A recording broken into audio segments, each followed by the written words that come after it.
Hello friends, स्वागत है आप सभी का आपके अपने YouTube channel easy and fast learning पर। तो आज हम पढ़ेंगे मुंशी प्रेमचंद द्वारा लिखित गबन उपन्यास का भाग 1। तो चलिए स्टार्ट करते हैं।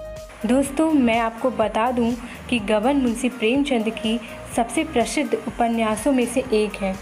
गबन उपन्यास की नायिका हैं जालपा और नायक हैं रमानाथ। तो चलिए स्टार्ट करते हैं। बरसात के दिन है, सावन का महीना। आकाश में सुनहरी घटाएं छाई हुई हैं। रह रह कर रिमझिम वर्षा होने लगती है। अभी तीसरा पहर है, पर ऐसा मालूम हो रहा है शाम हो गई है। आमों के बाग में झूला पड़ा हुआ है। लड़कियां भी झूल रही हैं और उनकी माताएं भी। 2-4 झूल रही हैं, 2-4 झुला रही हैं। कोई कजली गाने लगती है, कोई 12 मासा। इस ऋतु में महिलाओं की बाल स्मृतियाँ भी जाग उठती हैं। ये फुहारे मानो चिंताओं को हृदय से धो डालती हैं, मानो मुरझाए हुए मन को भी हरा कर देती हैं। सबके दिल उमंगों से भरे हुए हैं।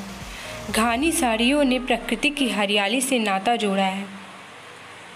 इसी समय एक बिसाती आकर झूले के पास खड़ा हो गया। उसे देखते ही झूला बंद हो गया। छोटी बड़ी सबों ने आकर उसे घेर लिया।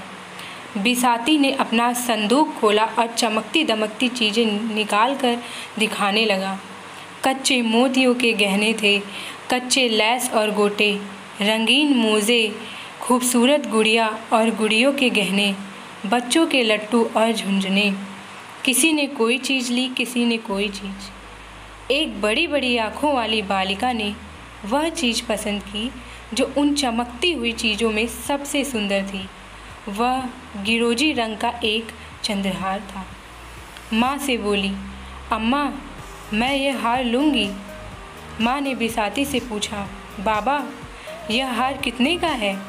बिसाती ने हाथ को रुमाल से पोंछते हुए कहा, खरीद तो 20 आने की है मालकिन, जो चाहे दे दें। माता ने कहा, यह तो बड़ा महंगा है, 4 दिन में इसकी चमक दमक जाती रहेगी। बिसाती ने मार्मिक भाव से सिर हिलाकर कहा, बहू जी, 4 दिन में तो बिटिया को असली चंद्रहार मिल जाएगा। माता के हृदय पर इन सहजता से भरे हुए शब्दों ने चोट की। हार ले लिया गया। बालिका के आनंद की सीमा ना थी। शायद हीरो के हार से भी उसे इतना आनंद ना होता। उसे पहनकर वह सारे गांव में नाचती गिरी। उसके पास जो बाल संपत्ति थी उसमें सबसे मूल्यवान, सबसे प्रिय यही बिल्लोर का हार था। लड़की का नाम था जालपा, माता का नाम मानकी। महाशय दीनदयाल प्रयाग के छोटे से गांव में रहते थे। वह किसान न थे पर खेती करते थे। वह जमींदार न थे पर जमींदारी करते थे। थानेदार न थे पर थानेदारी करते थे। वह थे जमींदार के मुख्तार। गांव पर उन्हीं की धाक थी। उनके पास 4 चपरासी थे, 1 घोड़ा, कई गाय भैंसे। वेतन कुल 5 रुपये पाते थे, जो उनके तंबाकू के खर्च को भी काफ़ी न होता था। उनकी आय के और कौन से मार्ग थे, यह कौन जानता है। जालपा उन्हीं की लड़की है। पहले उनके 3 भाई और थे, पर इस समय वह अकेली थी। उससे कोई पूछता, तेरा भाई क्या हुआ, तो वह बड़ी सरलता से कहती, बड़ी दूर खेलने गए हैं। कहते हैं मुख्तार साहब ने एक गरीब आदमी को इतना पिटवाया था कि वह मर गया था। उसके 3 वर्ष के अंदर तीनों लड़के जाते रहे। तब से बेचारे बहुत संभल कर चलते थे, फूंक फूंक कर पाँव रखते, दूध के जले थे, छाछ भी फूंक फूंक कर पीते थे। माता और पिता के जीवन में और क्या विलम्ब। दीनदयाल जब कभी प्रयाग जाते तो जालपा के लिए कोई न कोई आभूषण जरूर लाते। उनकी व्यवहारिक बुद्धि में यह विचार ही न आता था कि जालपा किसी और चीज़ से अधिक प्रसन्न हो सकती है। गुड़िया और खिलौने वह व्यर्थ समझते थे, इसीलिए जालपा आभूषणों से ही खेलती थी। यही उसके खिलौने थे। वह बिल्लोर का हार जो उसने बिसाती से लिया था। अब उसका सबसे प्यारा खिलौना था।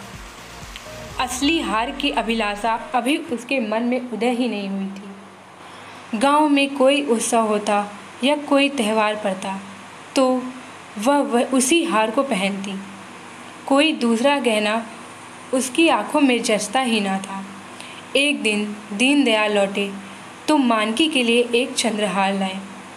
मानकी को यह साके बहुत दिनों से थी। यह हार पाकर वह मुग्ध हो गई। जालपा को अब अपना हार अच्छा न लगता।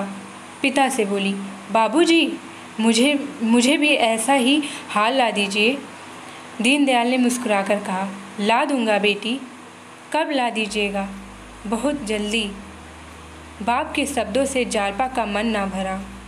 उसने माता से जाकर कहा, अम्मा जी, मुझे भी अपना सा हार बनवा दो। माँ, वह तो बहुत रुपए में बनेगा बेटी। जालपा, तुमने अपने लिए बनवाया है, मेरे लिए क्यों नहीं बनवाती? माँ ने मुस्कुराकर कहा, तेरे लिए तेरी ससुराल से आएगा। यह हार 600 में बना था। इतने रुपए जमा कर लेना दीनदयाल के लिए आसान न था। ऐसे कौन बड़े ओहदेदार थे। बरसों में कहीं यह हार बनने की नौबत आई। जीवन में फिर कभी इतने रुपए आएंगे, इसमें उन्हें संदेह था। जालपा लजाकर भाग गई, पर यह शब्द उसके हृदय में अंकित हो गए। ससुराल उसके लिए अब उतनी भयंकर न थी। ससुराल से चंद्रहार आएगा, वहाँ के लोग उसे माता पिता से अधिक प्यार करेंगे। तभी तो जो चीज़ ये लोग नहीं बनवा सकते वह वहाँ से आएगी।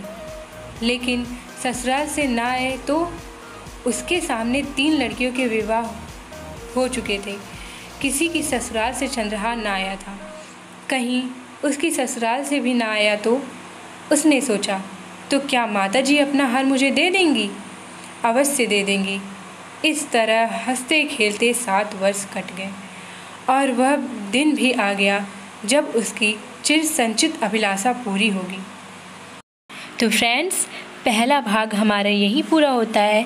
भाग 2 हम अगले वीडियो में पढ़ेंगे। आपको ये वीडियो कैसी लगी कमेंट सेशन में ज़रूर बताइए और वीडियो को लाइक, शेयर एंड सब्सक्राइब जरूर कीजिए। Thanks for watching.